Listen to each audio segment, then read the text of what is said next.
Hello, great people. There's severe political crisis in Osun State. There's pandemonium all across the state. 6 people, as at the last count, are reported dead as the governor of Osun State, Governor Ademola Adeleke, and the immediate past governor of the state, Gboyega Oyetola, who also doubles as the nephew of President Bola Tinubu, are in a running political battle for the control of the local government structure in the state. On this episode of Politing with Dr. Omosoladeji, we will be looking at the dynamics that is shaping the conflict and the role of the major actors, which is the police, the judiciary, Ademola Adeleke, Gboyega Oyetola, and all the other actors that are involved in this, and the implication for democracy and 2026 election in the state, and also 2027 general election. We'll be looking at this and a whole lot more on this episode. If you are yet to subscribe, of course, do well to subscribe to this channel. Now, let's dive into it.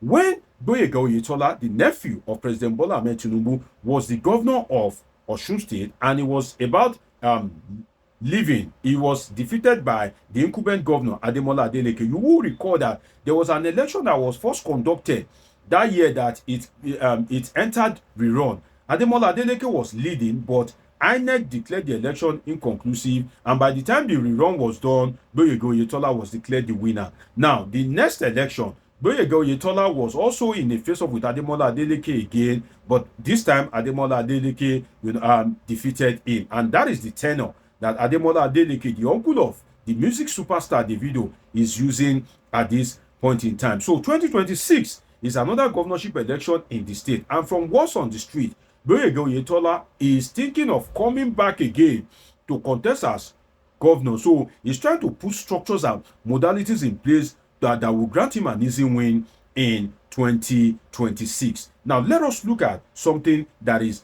very important, which is, now, when Oyetola was leaving, he installed local government chairman. As the normal practice, when Adeleke came, when he won the election and he was installed, he sacked all of them. Now, when he sacked all of them, they were displeased. The APC caucus, which Gboyega Oyetola belongs to, was displeased and decided to head to court. By the way, Gboyega Oyetola is a minister in Tinubu's cabinet. So they went to court, and the appeal court gave a judgment. And the APC received the judgment and interpreted it as that the appeal court has given them an order to reinstate the sacked local government chairman. But in the mind of the PDP, the appeal court did not give such order. So, and this had led to back and forth. The Gboyega Oyetola, the nephew of the president, wants the local government chairman installed, why Governor Ademola Adeleke do not want them installed, because they are largely not his loyalists. Now, where we can put the first blame on this crisis, before we go to the political side of it, let us touch the legal, which is the appeal court.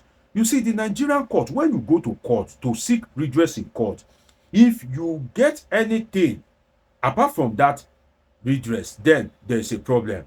The courts in Nigeria, whether it is the magistrate court, the high court, the appeal court, or the Supreme Court, should not be seen to be entangled in any form of ambiguity that will now lead to crisis between the litigants.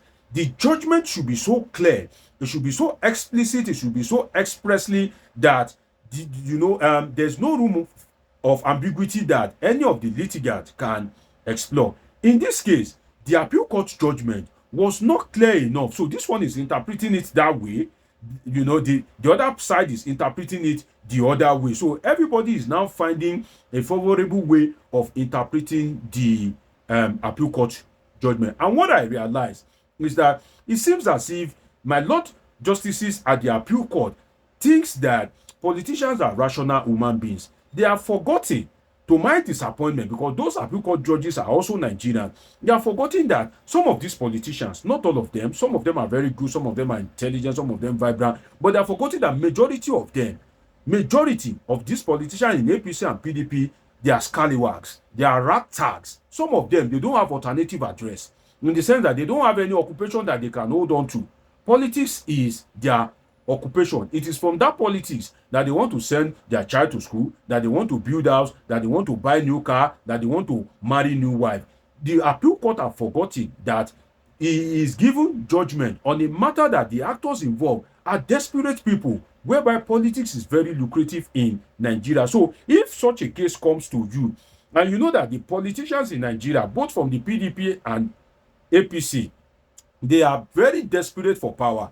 If you know that majority of them is either they have half education or they are even stark illiterate, you have to make your judgment very explicit, because you know that the people that you are giving the judgment to, some of them are very irrational, very terrible mind, and very ignorant set of people. So in that kind of instance, the appeal court, knowing fully well the people that he is dealing with, should have been more careful, should have been more explicit. That is where I can blame the appeal court, because each party now is now relying on the ambiguity. Now let us go to the police. The police is reportedly loyal to Gboyega Oyetola, the immediate past governor, who happens to be the nephew of President Bola Tinubu, and that is why Ademola Adeleke has been screaming, has been crying foul, has been speaking as regards the conduct of the security agencies, that Gboyega Oyetola is given unlawful directive because he's not the governor of the state, and the police, the DSS, are obeying him. First, it is wrong because Gboyega Oyetola is not the chief security officer of the state. Now, there's a difference between how it is and how it ought to be. There's a difference. When you look at how it is and how it ought to be, is different. So how it ought to be is that Ademola Adeleke, as the governor and the chief security officer of the state, should be the one interfacing with the security agencies. They should be carrying out his orders. But how is it? Is that they are listening, according to the governor, they are listening to Gboyega Oyetola, the nephew of the president. But what do you expect? In Nigeria, it is a centralized security system, a centralized police system. And Bola Tinubu is the commander-in-chief of the armed forces of the Federal Republic of Nigeria. So Ademola Adeleke does not have the power to hire and fire, does not have the power to influence their posting in any way, because it is controlled at the federal. And these policemen, these DSS guys, they are career policemen. Some of them have invested 20 years, 30 years, 18 years in service. So they will not want something that will jeopardize their opportunity of rising to the next level. And that is why they are listening to Gboyega Oyetola. But should that be the case? That shouldn't be the case. And that is why governors are clamoring for state police. But at the end of the day, I have asserted on this platform, and that's why if you are yet to subscribe, please do well to subscribe to this channel and turn on your notification. But I have asserted before that Bola Tinubu would most likely not institute state police, because as at when he was in the opposition, he didn't have that force power. And because Bola Tinubu is a power-oriented politician, he instituting state police is taking away from his powers. Power-oriented politicians do not want anything that will take away from their powers, except something that will add to it. And that is why 2 years going into the life of the administration of Bola Tinubu, the issue of state police is not seeing the light of the day. So the governor is complaining that he doesn't have any say on what happens in the security apparatus of the state. Now, let us go to the political side. We've touched on the legal, we've touched on the security aspect. Now, let us go to the political side once again, which is the battle for 2026. You see, all these that, they must reinstate those local government chairmen back that Oyetola is fighting for, is because of 2026, because he is reportedly scheming to come back. You see that in matters of the Federal Executive Council, you hardly hear about Oyetola. Oyetola doesn't really fancy being a minister. All he wants is to be a governor, and he has lost the election once. He's thinking of returning again. But what I can say is that if you want to be a governor, be very careful. Do it in a matured way.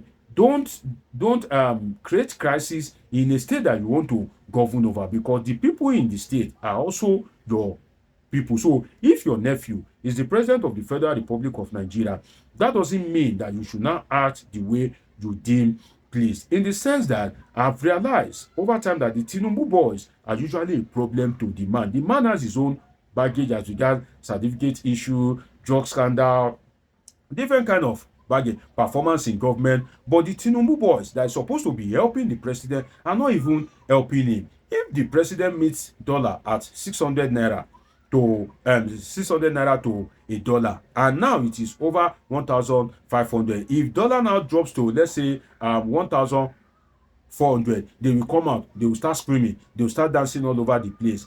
Whereas they are forgetting that where they are coming from. So what is it to rejoice about if the price of the dollar has doubled and is has maybe 2% gain, and you are dancing all over the place? Look at Lagos State now. It is still the Tinubu boys that are creating problem in the state, behaving like spoiled children. Look at it in Osun State now. So in all of this, you cannot remove the hand of the president because these people are close to the president. And so long as this crisis occurs all over the place, they will put the president in such a way that he will be vulnerable to political harassment, to political insult. Because if what is happening in Osun State happens in Rivers State, happens in Jigawa State, Ebonyi State, will the president have the moral ground to be able to intervene in such crisis? And that is why I will appeal to the nephew of the president, Gboyega Oyetola, to be very careful, and also to the governor, Ademola Adeleke, to tread on the path of the rule of law.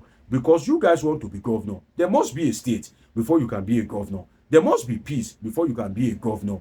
And in the words of President Goodluck and former President Goodluck Jonathan, the ambition of any one of you is not worth the blood of any Osun State citizen. It's been an interesting time with you on this episode of Politin with Dr. Omoshola Deji. Do want to subscribe, turn on your notification button, catch up with my past videos, and of course, I have great, interesting videos coming your way. Till I see you again, always remember that I love you all sincerely.